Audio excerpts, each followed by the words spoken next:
Hello, whoever you are. You just found a cassette tape hidden in my bedroom.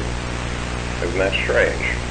A man like William Afton, someone so simple and plain, hiding a cassette tape. Why would he be hiding anything?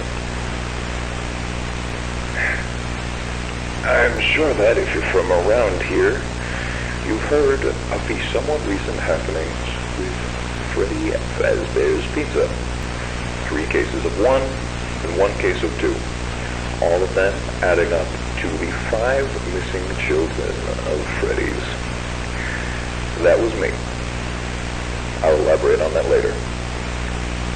And I wouldn't call myself plain either. I mean, people may think I'm plain when they first meet me, just a father taking care of himself and his kids who tragically lost his youngest in '83 and supposedly just got over it, right? Wrong. I'll never get over it. And the fact that he died isn't the only reason. You see, Michael did it. Not a surprise, most people know that. But it wasn't an accident. He keeps saying it was, but he's a liar. He hates me. And he hated Joseph. See, Mike wasn't settled with being the failure and how I loved Joseph just so much more. So he tormented him, eventually killing him. And, that's why I didn't love him in the first place. He was always a terrible kid, not worth my time. But now I hate him more than I ever have. He's done so much to hurt my soul in one day alone. My God, Joseph.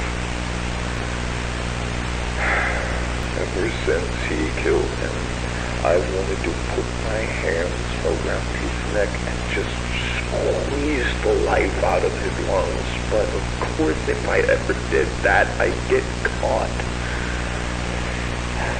I couldn't work because I was thinking too much about Mike. I couldn't concentrate on anything. The papers started piling up, and it kept fogging up my mind, and I needed a release. And I had an idea. Maybe it didn't necessarily have to be Michael. It could be any other brand as long as I like them. Now, where do all of those children go? Freddy Fazbear's Pizza. And hey, if they like Michael, they deserve it. I went up there about 4 times, picked the worst kids of the bunch, took them back, and I gave it to them. I couldn't do much, of course. They'd start squealing. So I made it quick enough to be efficient, but long enough to make it last. It was hell for them, but it was heaven for me. And then I leave, without the slightest bit of guilt. So there you go.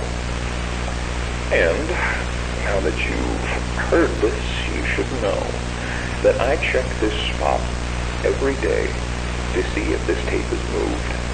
I've seen it so many times I'll be able to notice even the slightest difference. I will know. So you better put it back, Michael, as neatly as you can, and start running.